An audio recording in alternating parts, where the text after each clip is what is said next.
ज्यादा सीधे मत बनो। सीधे पेड़ जल्दी काट लिए जाते हैं। आज की कहानी के माध्यम से आपको कुछ ऐसे तरीके पता चलेंगे जिनसे आप धोखा खाने से खुद को बचा सकते हैं। भावनात्मक रूप से कमजोर आदमी का लोग हमेशा फायदा उठाते रहते हैं। हम सब ने देखा होगा, अपने आसपास जो भी इंसान नर्म दिल का होता है, यानी कि भावनात्मक रूप से करुणावान होता है, वह अपनी करुणा से बस दूसरों की सहायता तो कर देता है, लेकिन बदले में उसे हमेशा धोखा ही मिलता है। तो क्या एक इंसान को भावनात्मक नहीं होना चाहिए? क्या उसे दूसरों पर भरोसा नहीं करना चाहिए? दूसरों की सहायता नहीं करनी चाहिए? क्या करुणावान और संवेदनशील होना गुनाह है? कोई गलती है? पाया तो यह जाता है कि कोई संवेदनशील आदमी दिल का अच्छा होता है, दूसरों की सहायता करता है, दूसरों का ख्याल रखता है, दूसरों से प्रेम करता है।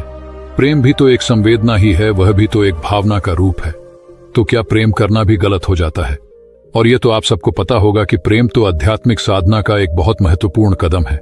तो किस प्रकार एक इंसान समाज में संवेदनशील, करुणावान और दयालु, यानी कि एक अच्छा आदमी बनकर रह सकता है, ताकि लोग उसका फायदा भी ना उठा पाए और वह अपने मन की अच्छाई, अपने मन की कोमलता, करुणा सब कुछ बरकरार भी रख सके।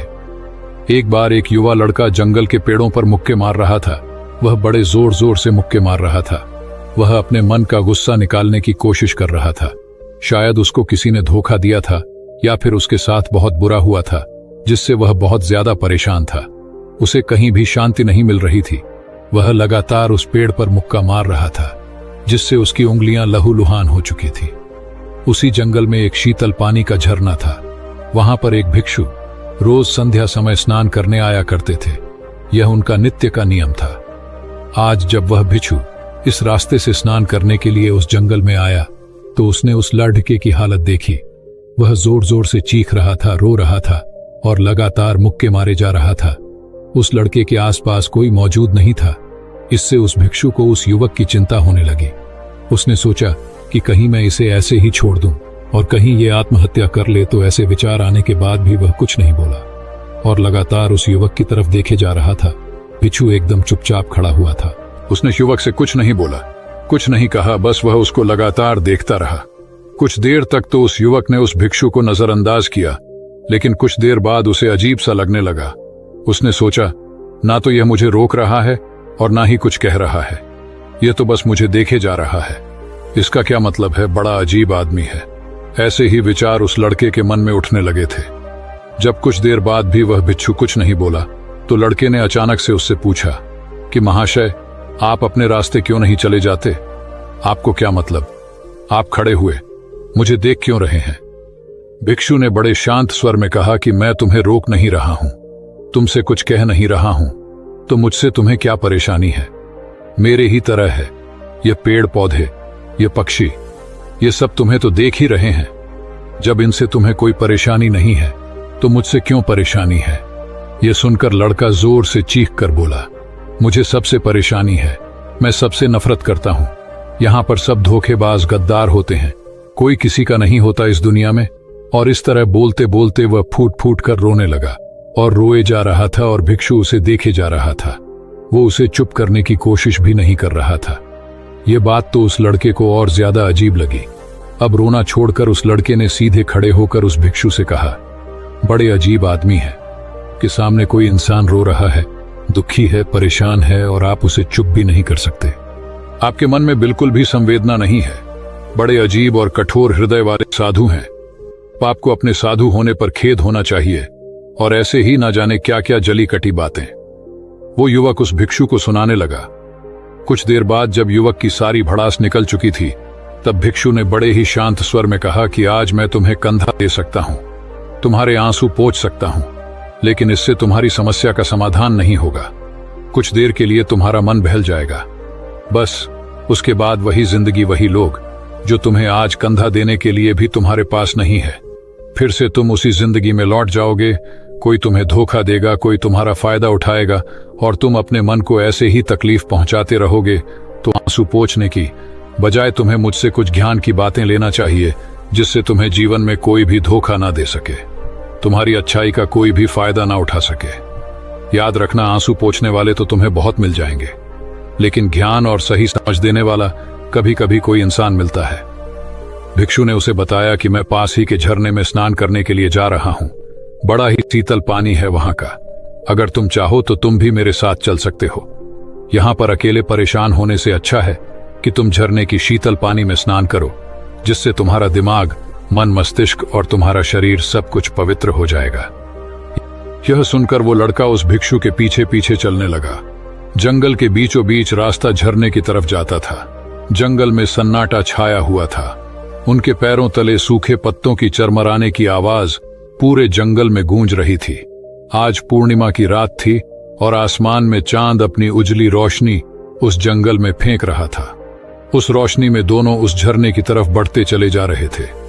रास्ते में चलते चलते उस युवक ने उस भिक्षु से कहा कि महात्मन, आपकी जिंदगी मस्त है। आपको किसी चीज की कोई परेशानी नहीं है। आपको पता है कि दुनिया में कैसे कैसे लोग बसते हैं, कितने धोखेबाज, कितने मक्कार, और सबसे बड़ी बात, अपने लोग ही धोखा देते हैं, जिनसे हम प्रेम करते हैं, जिनको हम अपना मानते हैं। जब उन्हीं से धोखा मिलता है तो कैसा महसूस होता है। कभी कभी तो ऐसे लगता है कि भोले और दयालु लोगों के लिए यह दुनिया नहीं बनी है, ये धोखेबाजों के लिए है, मक्कारों के लिए है। वही यहाँ पर फलते फूलते हैं, वही आनंद से जीते हैं, और हमारे जैसे लोग जो दूसरों की सहायता करते हैं, दूसरों को अपना मानते हैं, वह हमेशा जीवन भर दुख में रहते हैं। यही जीवन की सत्यता है और यही संसार है जिसमें हमें रोज घुट घुट कर मरना पड़ता है। आपने सही किया, ऐसे जिंदगी को त्याग दिया, पीछे छोड़ दिया। अब बस अपने में मस्त, किसी से कोई परेशानी नहीं है, किसी की कोई चिंता नहीं है। मैं भी सोचता हूं कि मैं भी संन्यास ले लूं, छोड़ दो इस दुनिया को। यह सुनकर उस भिक्षु ने कहा कि तुम्हें क्या लगता है, सन्यासी जीवन बहुत आसान होता है। भिक्षु ने बड़े शांत स्वर में कहा कि तुम्हें तो 2 वक्त की रोटी तो शांति से मिल जाती है, हमें तो कभी कभी वह भी नसीब नहीं होती। अगर भिक्षा मिल जाती है तो हम खा लेते हैं, वरना हमें तो भूखा ही सोना पड़ता है।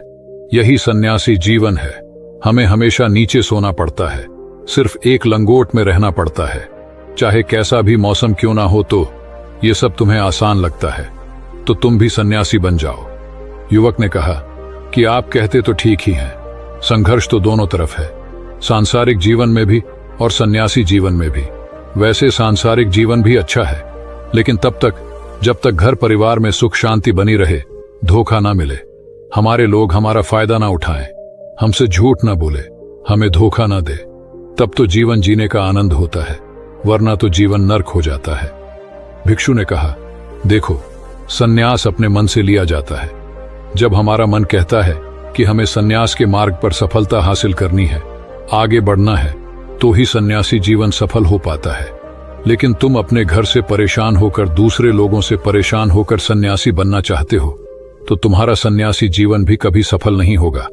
इससे अच्छा तो तुम सांसारिक जीवन में अगर कुछ तरीके, कुछ नियम अपनाओ, तो दूसरे लोग तुम्हें धोखा नहीं दे पाएंगे। सबसे पहले तो यह समझो कि धोखा उन्हें ही मिलता है जो भावनात्मक रूप से कमजोर होते हैं, जिनका दिल जल्दी पिघल जाता है, जो दूसरों को दुख में नहीं देख पाते। ऐसे लोगों के साथ धोखे होने की संभावना ज्यादा होती है, क्योंकि कोई भी आदमी अपनी परेशानी बताकर, अपने को दुख में बताकर तुम्हारा फायदा उठा सकता है। क्या पता वह झूठ बोल रहा हो, वह दुखी होने का अभिनय कर रहा हो, लेकिन आपको तो सच ही लगेगा, और उसके बाद कुछ समय बाद आपको पता चलता है कि आपके साथ धोखा हो गया।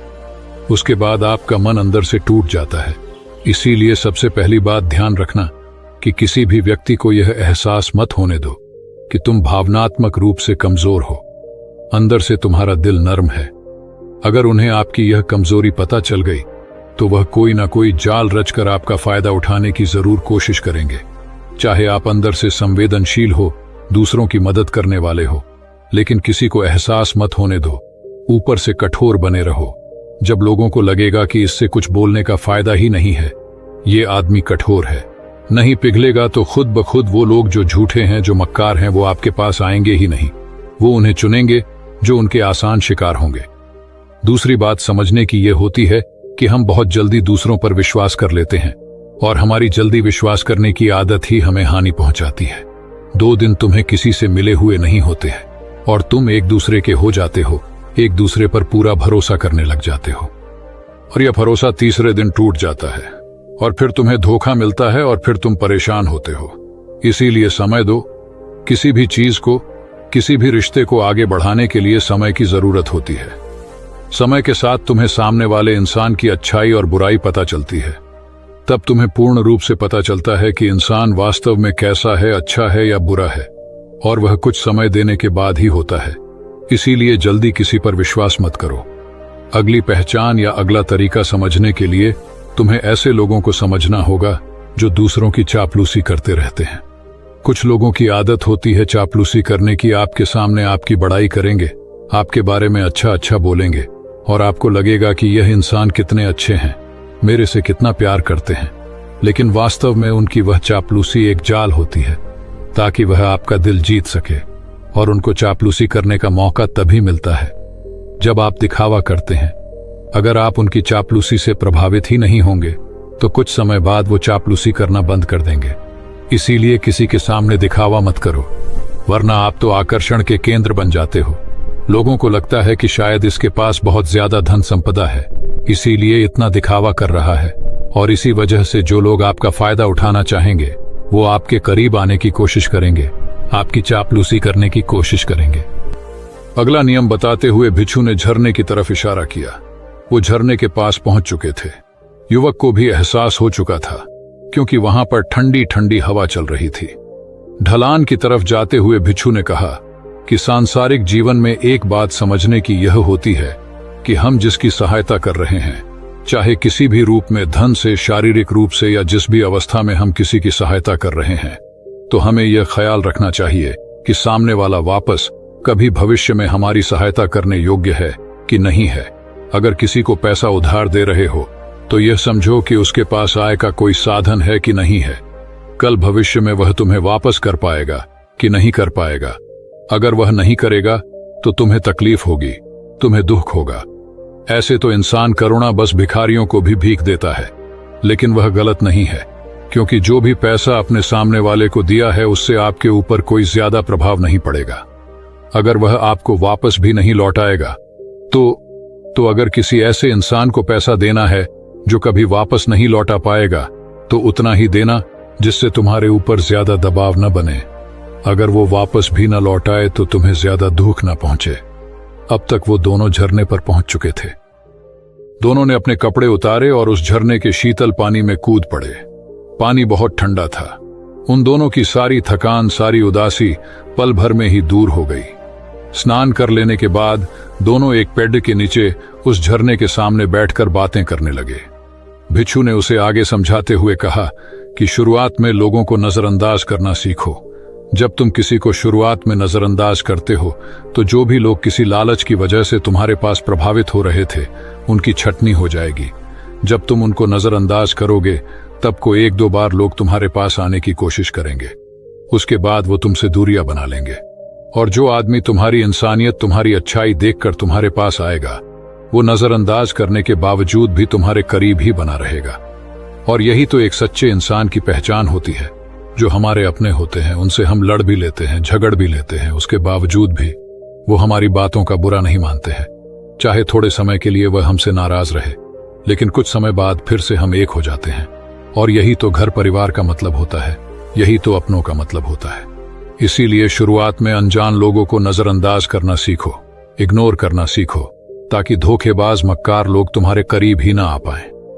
अपने इस वार्तालाप को खत्म करते हुए भिक्षु ने अपनी आखिरी बात बताते हुए कहा कि ये आखिरी सीख सबसे ज्यादा महत्वपूर्ण है।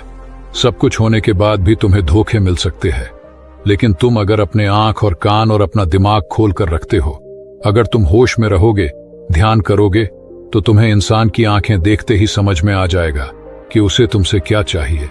तुम उसकी इच्छा और उसका स्वभाव उसकी आंखों में ही पढ़ सकते हो। लोगों की आंखों में, उनकी वाणी में, उनके स्वभाव में उनका सब कुछ दिखाई देता है। बस हम ही अपनी आंखें मूंद कर रहते हैं। दूसरे लोगों से जानो, उसके रिश्तेदारों से जानो, उसके परिवार वालों से जानो कि वह इंसान कैसा है, दूसरों के साथ उसका व्यवहार कैसा है। उसकी पड़ताल करो। जब किसी पर विश्वास करो, ऐसे ही किसी पर विश्वास मत कर लेना, अपनी पूरी संतुष्टि करना। अगर तुम किसी के साथ लंबे समय तक भरोसा करना चाहते हो, किसी के साथ कोई संबंध बनाना चाहते हो, कोई दोस्ती करना चाहते हो या किसी की मदद करना चाहते हो, तो इन सभी परिस्थितियों में तुम्हें यह जरूर पता होना चाहिए कि दूसरे लोग उस इंसान के बारे में क्या सोच रखते हैं। इसके बाद तुम जीवन में कभी भी धोखा नहीं खाओगे और तुम्हें कभी भी धोखे की वजह से पछताना नहीं पड़ेगा। इसी तरह की बातें करते हुए भिक्षु और वो लड़का दोनों जंगल से बाहर आ गए, अपने अपने घर को चले गए। दोस्तों, कभी भी किसी पर भी भरोसा करने से पहले उसके बारे में अच्छे से समझो, जानो, समय दो, फिर भरोसा करो। हमें आशा है कि आपको यह वीडियो पसंद आई होगी। इसी तरह के मोटिवेशनल और इंस्पायरिंग वीडियो देखने के लिए आप हमारे चैनल को सब्सक्राइब कर सकते हैं। हम मिलते हैं इसी तरह की नई मोटिवेशनल वीडियो के साथ। धन्यवाद।